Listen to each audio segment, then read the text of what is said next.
Hola, ¿cómo estás? Qué lindo compartir contigo en otra ocasión. Me gustaría hablar acerca de una pregunta que seguramente nos va a llamar la atención. ¿Cuándo hemos aprendido a darnos por vencido? ¿Te ha pasado alguna vez de sentir que estás estancado? ¿De pensar que tu vida no tiene mucha dirección o como que no avanzaras? Hoy quiero hablar de cómo nuestras emociones afectan nuestra capacidad de tener ganas de hacer, ganas de vivir, ganas de proyectar. Cuando nosotros pensamos en nuestras formas de vernos, automáticamente comenzamos a hacer análisis de cuánto nos hemos movido en función de nuestros planes. Todos al correr de nuestra vida hemos trazado líneas que nos gustaría recorrer. Y es inevitable imaginarnos y pensar cuántas de esas hemos logrado, cuántas hemos descartado, cuántas hemos modificado. Y sobre todo en función de estas, muchas veces trabajamos y tratamos nuestra autoestima. Suelo sentirme bien si he logrado las metas que me propuse, suelo sentirme mal si he modificado esas metas o si directamente no las he alcanzado. Incluso muchas veces somos fuertes con nosotros mismos y duros al castigarnos y frustrarnos por no haber logrado lo que planeamos. No somos los únicos que hemos pensado en nuestras emociones. De hecho, muchos científicos, muchos estudiosos han trabajado cómo nuestras emociones influyen en nuestro desarrollo y nuestra capacidad de crear y de modificar nuestra realidad. Uno de estos, y los más reconocidos actualmente, es Daniel Goleman. En 1995 él toma el concepto de inteligencia emocional y lo desarrolla y lo viraliza al punto de que se comienza a hablar en muchas instituciones, incluso en muchos centros educativos, acerca de los beneficios de trabajar la inteligencia emocional. ¿Qué tiene la inteligencia emocional de interesante? ¿Por qué es tan importante y por qué se viralizó de esa forma? Y es que en función de cómo nosotros nos visualizamos y en cómo visualizamos a otros, cómo nos entendemos y entendemos a otros, está el poder de tener un buen avance y tener una buena cercanía a los proyectos que hemos trazado. Cuando nosotros hablamos de inteligencia, solemos caer en el pensar la inteligencia como algo cuantificable, como un número en cual define si soy más o menos inteligente. Lo interesante de este concepto de inteligencia y ligarlo a lo emocional es pensar que la palabra inteligencia tiene la cualidad de algo a ser desarrollado, mejorado y potenciado. ¿Qué implica esto? Que nuestras emociones entonces no son algo que traemos simplemente genéticamente, sino que podemos mejorarlas, que podemos desarrollarlas, que podemos potenciarlas y sobre todo regularlas. Quiero hacer un hincapié en este regular, porque cuando hablamos de emociones no me gusta mucho la palabra control. Controlar mis emociones suena un poco difícil y un poco peligroso. O sea, alguien que controla demasiado, alguien que reprime demasiado, tiene mucha tendencia a poder explotar también. En cambio, el regular implica que tengamos los recursos suficientes para trabajar las emociones, al punto de sentirnos mejor. Cuando hablamos de Goleman y su teoría, en 1995 él desarrolla 5 pilares específicos en los cuales atraviesa al hombre y sus emociones. Él crea esta teoría en la cual dice que estos 5 engranajes juntos y desarrollados y potenciados garantizan el bienestar del hombre, el sentirse bien, el estar armoniosamente conectado consigo mismo, con su autoestima y sobre todo con el otro. Estas 5 pilares están desarrollados y están categorizados en 2 principales funciones. Unas que están delimitadas entre lo intrapersonal, o sea que hablan de nosotros mismos, de nuestra capacidad de vernos, de conocernos, y otros de lo interpersonal, o sea que están enfocadas al otro, a nuestra relación con un otro. Dentro de lo intrapersonal, o sea, el trabajar con nosotros mismos, él plantea 2 pilares, el autoconocimiento y la autorregulación. Autoconocimiento como esta capacidad de vernos a nosotros mismos, de entendernos, de saber cuáles son nuestros posicionamientos, nuestras conductas, nuestras virtudes, nuestras debilidades.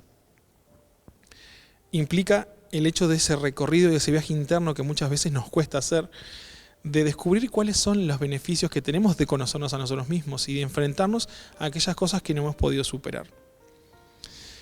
La autorregulación, como otro de estos pilares, es la capacidad de tomar nuestras emociones, nuestros sentimientos, nuestros conflictos y llevarlos a un punto en el cual la homeostasis no se pierda, en el cual estemos adecuados a las situaciones y podamos sortear cualquier evento. Luego pasamos a lo interpersonal. Él dice que en función de estas emociones, luego de habernos conocido y trabajado nuestras emociones, luego de habernos regulado, podemos trabajar esto mismo en función de los demás. La empatía es uno de los pilares más fuertes. El hecho de poder entender al otro con sus juicios de valor, sin emitir los míos. Muchas veces se entiende la empatía como el hecho de ponerse en los zapatos del otro, pero tiene una peculiaridad. El ponerme en los zapatos del otro implica que soy yo en su situación. Y en realidad muchas veces eso implica que piense como yo. Más que estar en los zapatos del otro, debería ser entender al otro en sus zapatos, pero desde su punto de vista, no desde el mío, no desde lo que yo creo que haría, desde lo que yo pienso, sino de entender los argumentos que esa persona tiene en ese momento con esos recursos. O sea que la empatía es mucho más de posicionarnos en el otro, sino es entender al otro en sus posicionamientos. Después otro de los pilares que trabaja lo interrelacional es la habilidad social o la conciencia social. Goleman habla de que todos somos seres sociales y que nosotros necesitamos el contacto con el otro para poder regularnos a nosotros mismos. Alguien que no tiene ese contacto y que tiene poca fluidez en el contacto social seguramente va a repercutir en su forma de conocerse y en su forma de regularse. Él dice que las vinculaciones que tenemos y la forma en que vamos viviendo se ve completamente afectada cuando no tenemos una habilidad social desarrollada. Y por último, uno de los pilares que está en el medio de lo inter y de lo intra, que está en nosotros pero también en el otro, es la motivación. Y de eso quiero hablarte principalmente hoy. Motivación y automotivación, dos aspectos de este mismo efecto que podemos sentir. ¿Cuántas veces te has sentido motivado por algo? ¿O cuántas veces alguien te ha motivado a algo? Pensemos esto. ¿Te han sorprendido tus emociones alguna vez? ¿Te has dado cuenta de que has actuado de forma que no creías haberlo hecho, por ejemplo?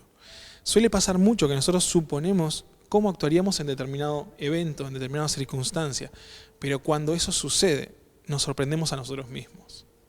Un ejemplo claro es un robo. Todos suponemos que a la hora de ser robados guardaríamos silencio, estaríamos quietos, quizás sumisos, no sé, muchas personas trabajarían de forma diferente. Lo gracioso es que un alto porcentaje de estas personas que ya saben cómo actuarían a la hora de vivirlo, actúan completamente diferente. De repente el más temeroso se vuelve valiente y enfrenta, de repente el más valiente tiende a paralizarse. En muchas ocasiones nuestras emociones nos sorprenden. Y cuando eso pasa, cuando las emociones nos sobrepasan la razón, nos encontramos frente a lo que autores llaman el secuestro emocional. Nuestras emociones nos dejan presos de no poder emitir un razonamiento lógico y proceder a actuar.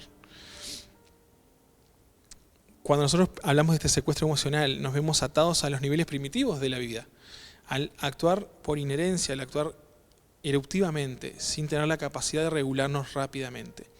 ¿Por qué la inteligencia emocional es importante para esto? Porque seguramente no podamos modificar, ni siquiera preparar los eventos desagradables que nos van a tocar vivir en la vida. Pero el hecho de autorregularnos, autoconocernos y fortalecer nuestras habilidades sociales, nos van a dar la capacidad de conocernos a nosotros y cómo funcionamos frente a los eventos desafortunados. Ejemplo, no puedo evitar enojarme, yo no puedo evitar airarme, no puedo evitar un montón de aspectos de mi personalidad. Pero lo que sí puedo hacer es conocerme y saber cuáles de los ambientes me es favorable. Saber cuáles de las situaciones de mi vida cotidiana me dejan propenso al enojo y poder modificarlos antes de que eso suceda. Retomando la pregunta inicial, ¿cuándo aprendimos entonces a darnos por vencido? ¿Cuándo hemos perdido la motivación? Y pensemos algo, cuando nosotros nacemos, venimos al sistema completamente indefensos.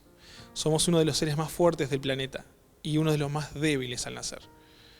Eso implica que el otro, ese gran otro que nos va cubriendo, esa otra persona que ejerce su rol paterno y materno, nos van nutriendo de seguridades, motivando a que nos movamos, incitando a que caminemos, a que nos alimentemos, a que luchemos.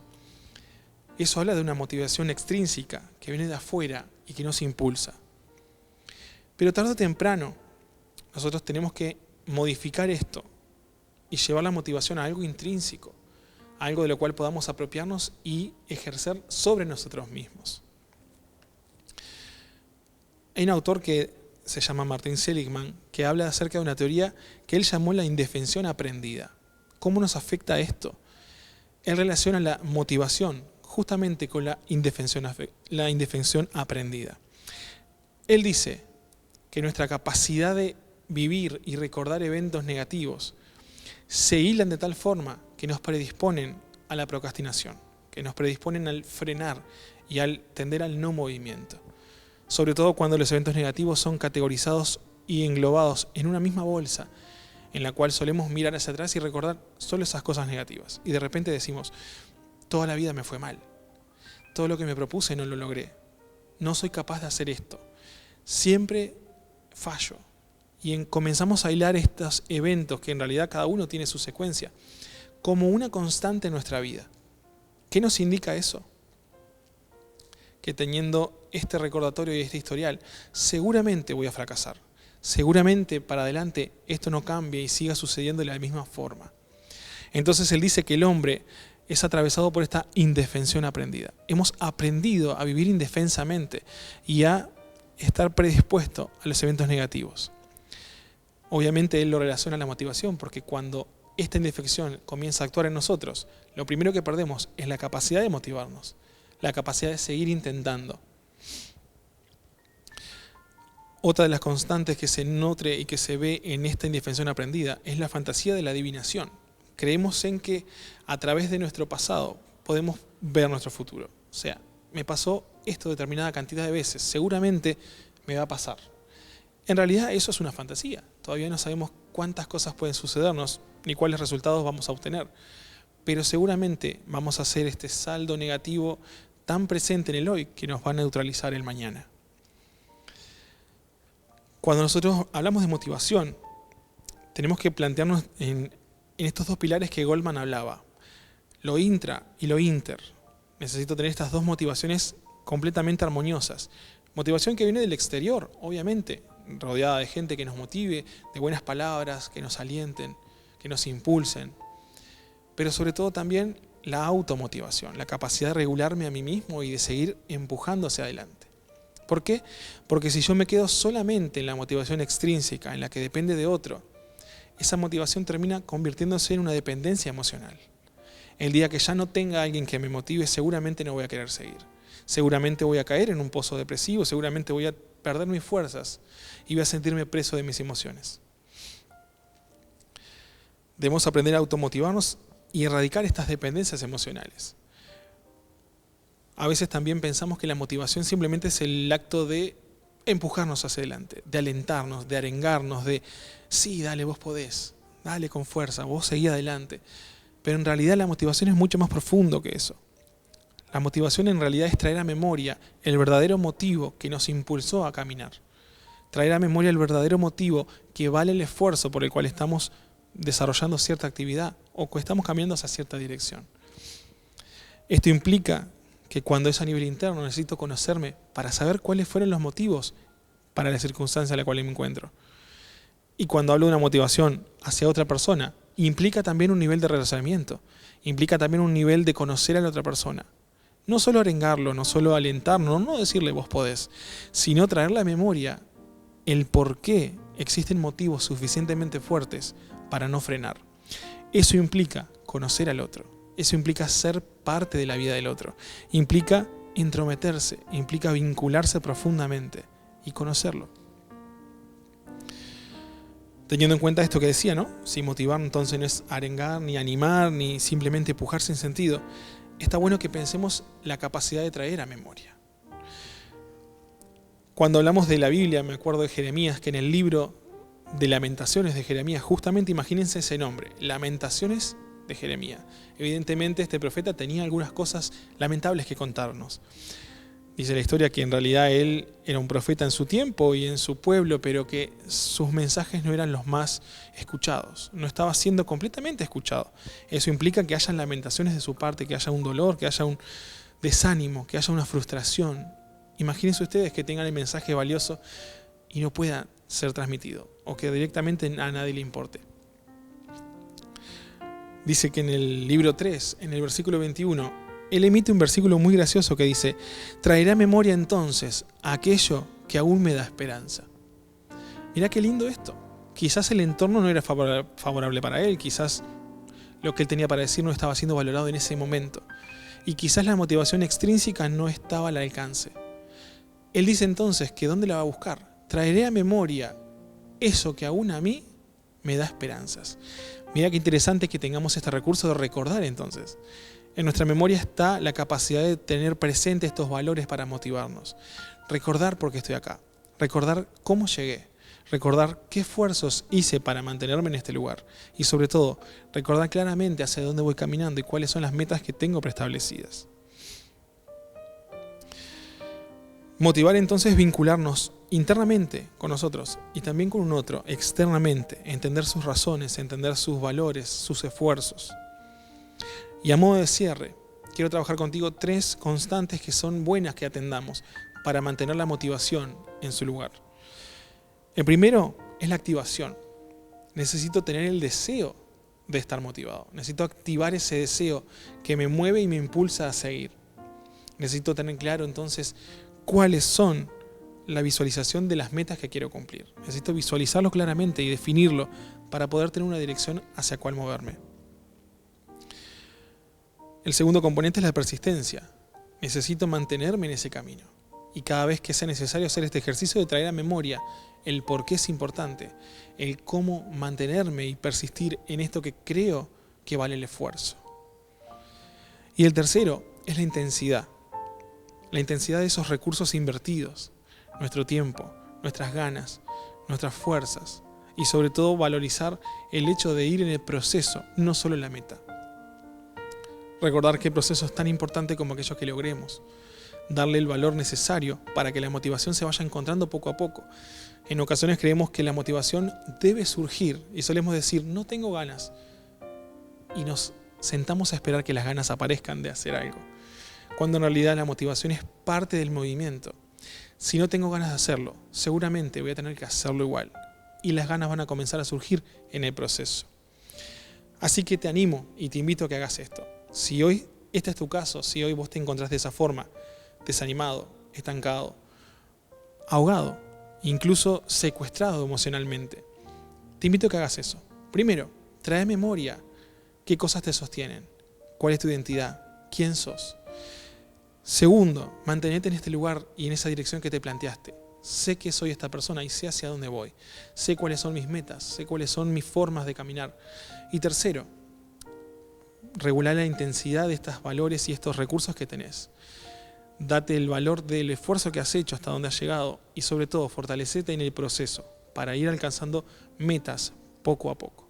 Recordad que todo gran sueño siempre comienza con un solo paso. Muchas gracias, espero verte pronto. Nos vemos la próxima.